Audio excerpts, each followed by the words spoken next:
Hey everybody, hey everybody, it's me, Manic. Like that either. Hey everybody, woo! It's me, Manic Mark, coming to you from the bunker system.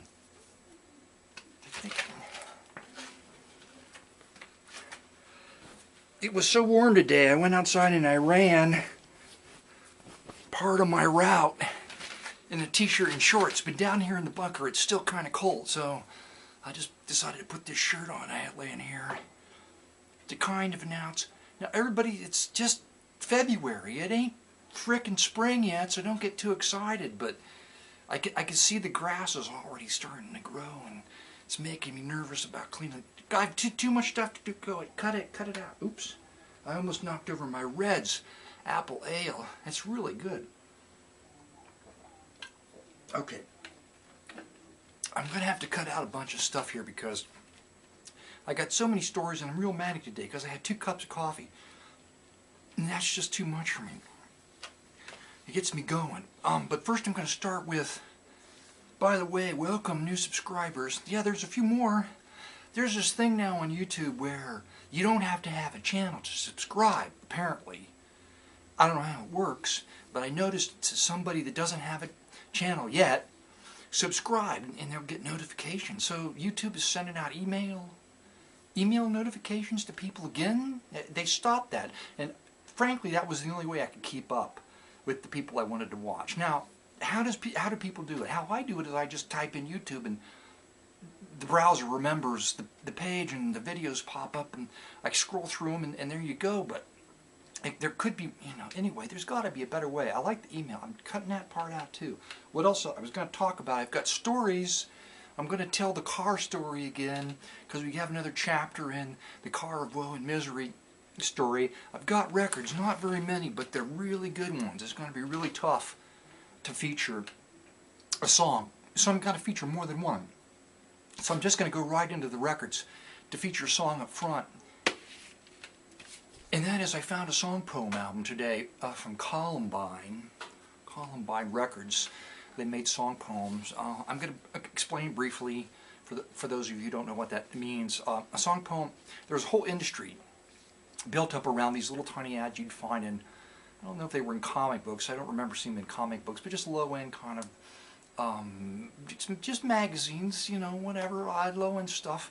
And they would say, you want to be a famous songwriter, make millions of dollars selling your music, okay? Send us your poem. So people would see this and go, well, hey, Uncle Harry, you wrote that poem about your dead mama, why don't you send it in? And they would send it in.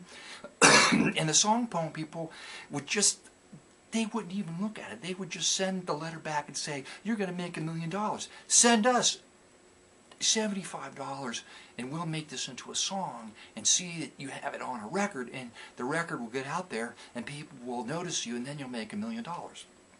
So people would send them $75 and they would put like a drummer, maybe a piano player, and then if they were lucky, a guitar player and vocalist, a number of which are well known within song poem collector circles, to do like basically a private press, really not so good lounge album. And not to slight the musicians, because you just can't write a poem and put music to it and hope that it will work. Especially when you're giving it to somebody else who has no time. Basically, they just one take. Anyway, so what I'm saying is, you've got Uncle Harry's whacked out poem that probably doesn't rhyme, there's no timing to it, and you hand it to a lounge singer, and the guys aren't practicing, they have a certain level of talent, and they put it on vinyl. Anyway, it's kind of a highly collectible little niche market. There's 2 songs on this. I'm going to run the titles by you. The title, on the side 1, I don't know how they ordered these things. They probably didn't care. They threw them on there. Anyway, the first song is titled Death Stalk, like stalking or stalk of celery. But probably what you're going to want me to play is the song number 6 track, which is titled Little Green Men from UFO. That's right. I think we're going to play that right now.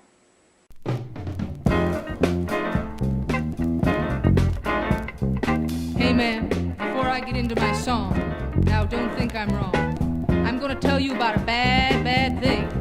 This thing will blow your mind. I'm gonna tell you about the death stalk. This stalk is so slick it can slide right on by. It goes uphill and empties out the mind. It trembles my life and destroys the population. It's rising on up, gonna slide on by, gonna tell you, gonna blow your mind. It's the death stalk.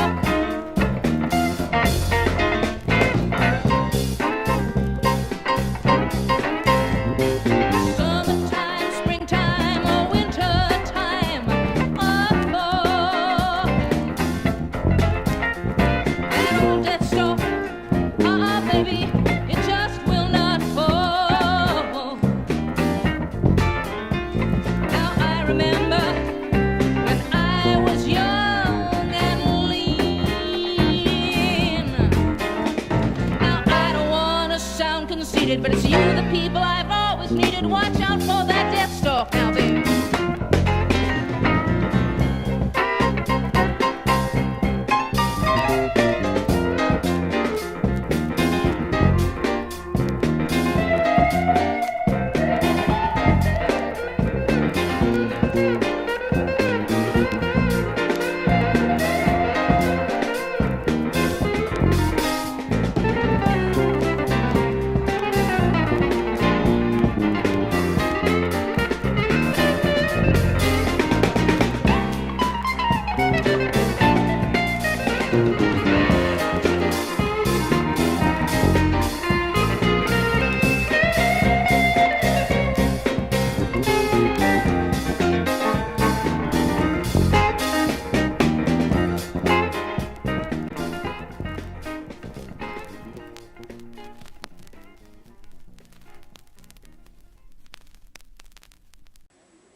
I'm back.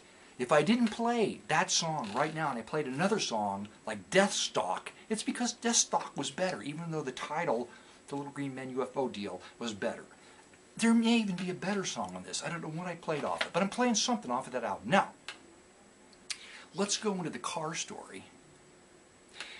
The car of Will Misery story. Okay, my mom died in 2005. My wife tried to do a nice thing by buying my mother's car, which was an old car then. Well, not old, just a big four-door Pontiac 8-cylinder boat. Not particularly in demand even in 2005 and 88. Was it an 88 or 90? Yeah, it doesn't matter. It was old. Okay. But in really great condition. So her grandmother, bless her heart, sweet woman, needed a car. My wife buys the car out of the estate. They do a transfer from the lawyer, letter of authority in Ohio. So it goes from my mom's estate to my grandmother. But my wife pays for it. Okay. So my grandmother, the whole time she's alive, this, like, she died just not too long. So anyway, what? It's 7 years. She's got the car. She tells my wife all the time, when I pass on, I want you to take the car back and sell it, do whatever you want, you know, pay some bills. My wife's okay. So my grandmother, bless her heart, passes on. My wife's mother's uncle, I'm not good with all this relative stuff, is the executor of the state. Okay, so the car shows up in the driveway in the spring. Last spring it shows up. I know this is not going to be good, all right? But I call him. He assures me that the paperwork's in order. We'll just go down and transfer the title. So we go over to Cincinnati. The city building's in a bitch of a place in downtown to try to find parking. Parking, you know, it's like $5 or $10, something. It's, you know, I try to find a meter. I drive around. It's like $2 an hour. Anyway, you don't need to know that. So we go in there, and he says, "I want to transfer the title to this nice man." And the woman says, "Let's see the registration and all that." And he says, "Well, no, I don't have any of that. I got the will here." And the woman goes, and I go, oh. No, sir, we just can't. We can't do it that way. So we got to go over. You just walk around and you go up to here, and then you talk to the woman at the desk. So we go around the corner, we walk up there, and she's like, "Oh, okay." Then you got to fill out this and this and this and this and this and this and this paper. And I'm not making this up. You think I'm making this up? There's a stack of paper, like 8 to 12 pages of paperwork he has to figure out and fill out and bring back. And I'm like, oh my God. Okay, so we wait. He does this. I go back with him. We get up there, and she's like this and this and this. Oh, but wait a minute. You have to get, because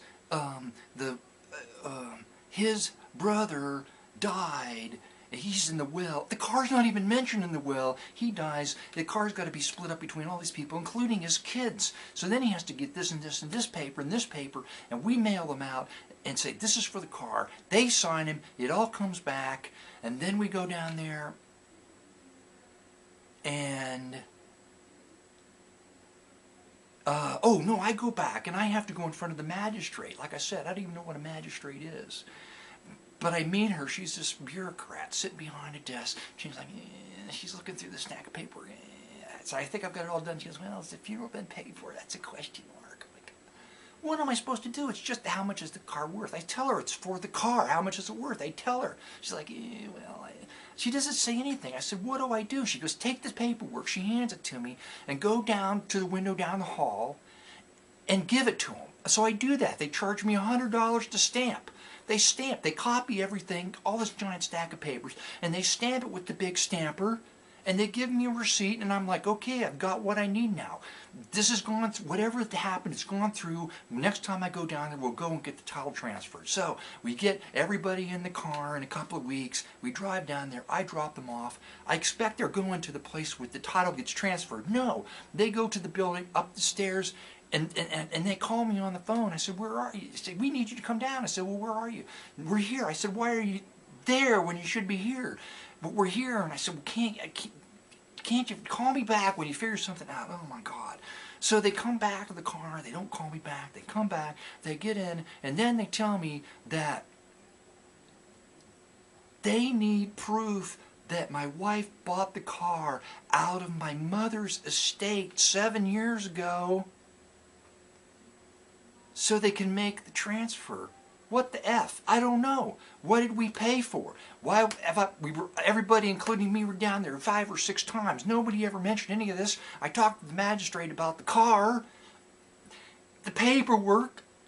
So, like, it sits around for a couple of weeks now, right? I actually find in the 12 inches of paperwork I've got from my mother's estate a letter of authority to transfer the car, okay, to my wife's grandmother. This is the proof they need? No, we get on the phone. We need the proof that it was a gift. Well, on the back of the title it says $500. Why? I don't know. Maybe there was this tax thing they had to do in Ohio. So it's not like my wife gave it to her as a gift. But to me it makes no difference at all. Why do they want to know that the car was a gift, and what kind of bearing could it have on an estate 7 years later? Or the moment that you turned the thing, stocks or bonds or cars or houses or whatever you would give as a gift over to someone. How could it possibly revert back to you after it's in, like a car, it's got a title, it's in the person's name, with not my wife's name or my mother's estate name on the title anywhere? Is it connected? How can it possibly have any bearing on it? Anyway, so now it's got to, and you think, what did I pay for? Well, maybe you paid to have all the paperwork in the estate settled, which has nothing to do with us.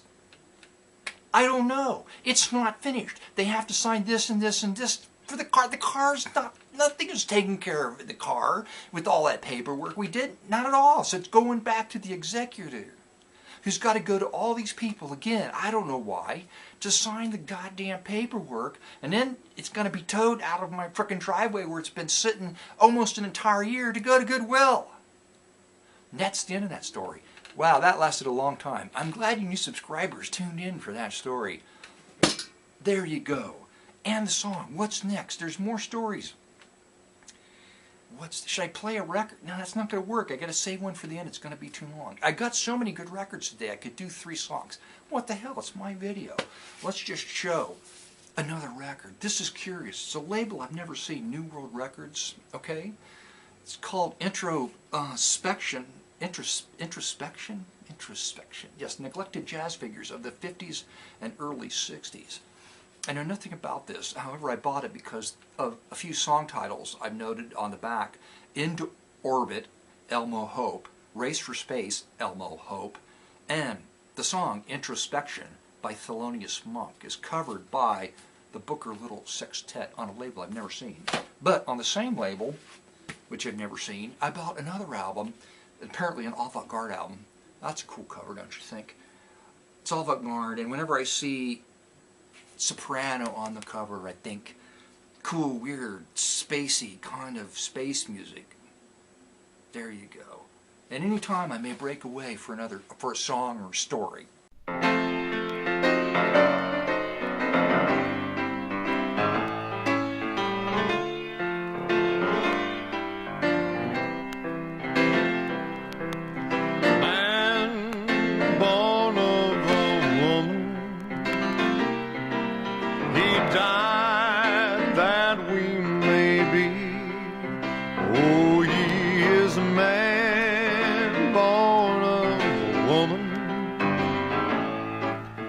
Died that we may be. Man born of a woman, they pierced him in his side. Oh, he is man born of a woman, they pierced him in his side.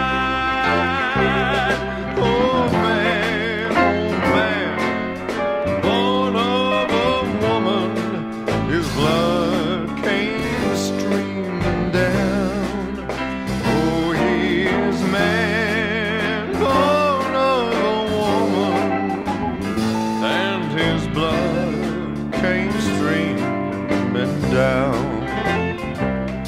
Oh man, born of a woman, he hung his head and died. Oh, he is man, born of a woman, and he hung his head and died.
Stan Kenton. Crap, I forgot to bring down the Stan Kenton album, the cover I wanted to show you. I'm going to stick the cover in here. There's the cover. You're looking at the cover. I don't have to show it to you. I'm back showing you this Stan Kenton album just to finish this. Song titles like Taboo, Laura, September Song, Love for Sale, Harlem Nocturne. This could be an awesome Stan Kenton album. I spent years collecting before I realized that Stan Kenton was more than just some guy that was doing some kind of light jazz thing. I didn't know, okay? But he's like the big, for me now, he's like the big frickin' heavyweight of all time, okay? Why? As I put this album on the screen right there. That just looks like, oh, it's going to be a big band album. But it isn't. It says progressive jazz, and they mean it. 1947 he recorded this album, and I don't know exactly in what format it was released. I'm pretty sure it was released on a 4-record EP set, which is like 45s in a box, 4 of them, extended play. It also came out on a 10-inch, Capitol 10-inch, and then it was released again in the early 50s, at least 51 from the notes on the back, on this 33, which includes 3 or 4 more additional tracks, which all can blend in. Anyway, it's frickin' awesome. It's just flippin' awesome. Progressive jazz with like some bebop poetry stuff in it, and just so I'm looking for City of Glass, which Dan Kenton did, which apparently has atonal stuff in it anyway.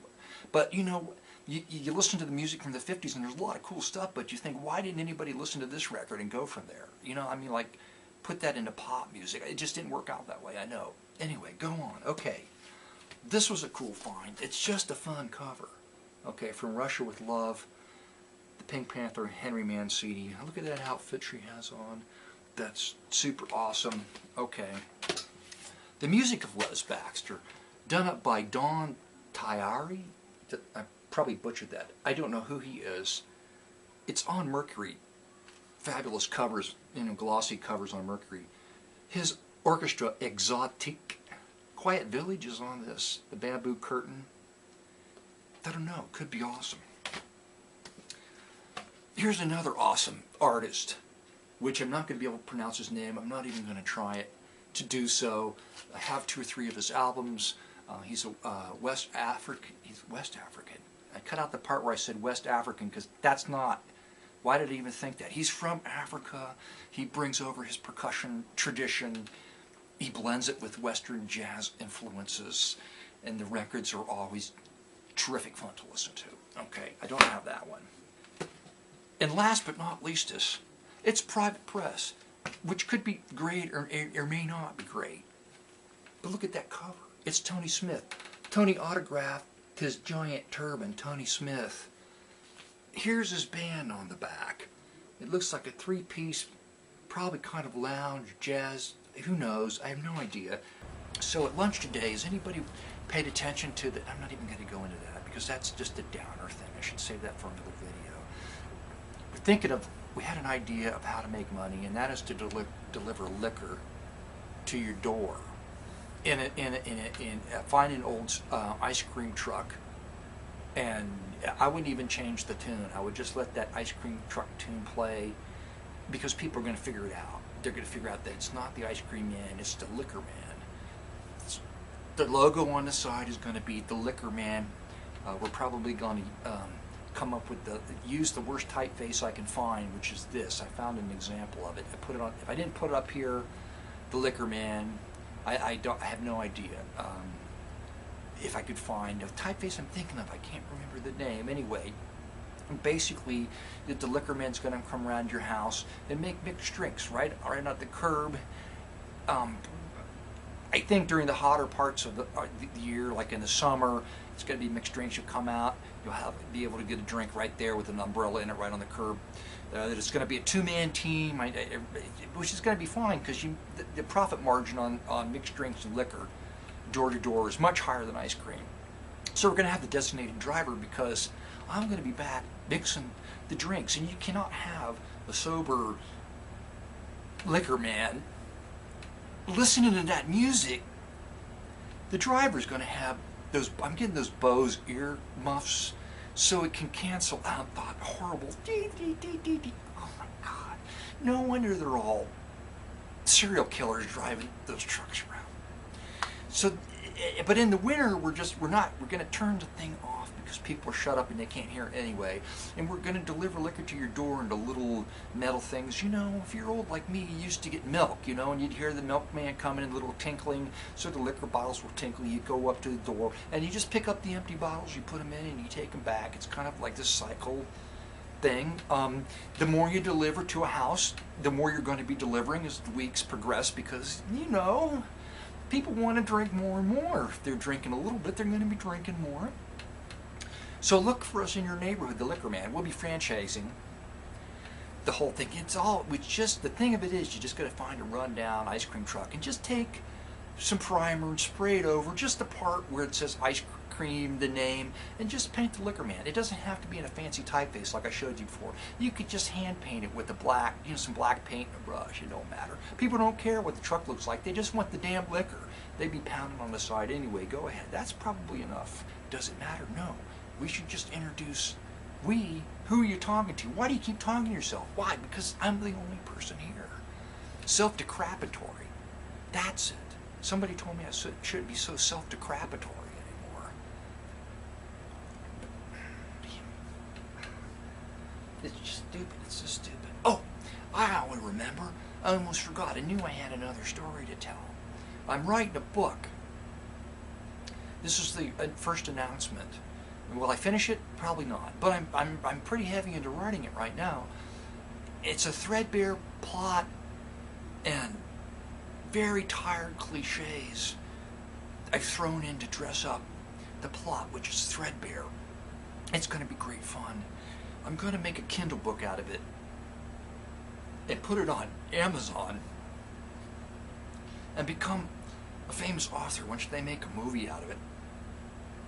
Because if you watch many movies, a movie is nothing but a person having an issue, running away from the issue, and fighting stuff with swords until they get to the next issue.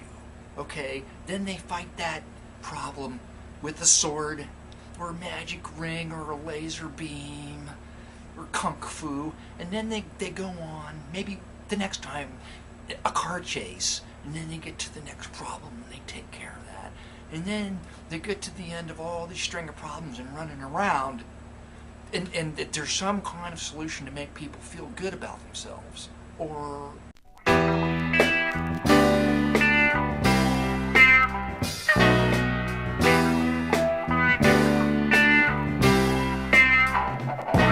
In Egypt, they worship me. I'm the cat. Yes, I'm the cat.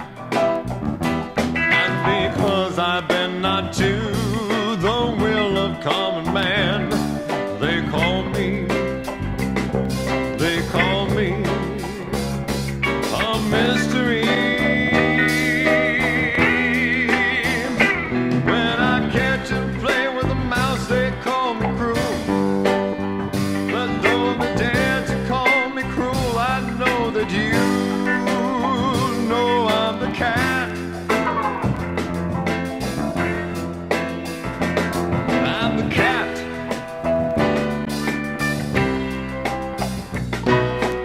Yes, they call me cruel. Yet they take animals to keep in parks and zoos, that they may gape at them. Nay, more, they persecute their own human creatures. They shoot, hang, and torture them. Yet they dare to call me cruel. Could they but see me, as I the cat see them, these human creatures, bereft of all freedom, who follow in the ruts of others made long ages ago, who have rings in their noses but know it not. They hate me, the cat. They hate me because they know I don't love them. Do they love me? I think not. They think of all animals as slaves for their pleasure, and while I kill only for my needs, they kill for pleasure, power, gold, and then pretend superiority. Why should I love them? Me, the cat, whose ancestors proudly trod the jungle, never tamed by man. Ah, do they know that the same immortal hand that gave them breath, gave me breath too? But I alone am free, ah yes, for I'm the cat. I'm the cat. I'm the cat.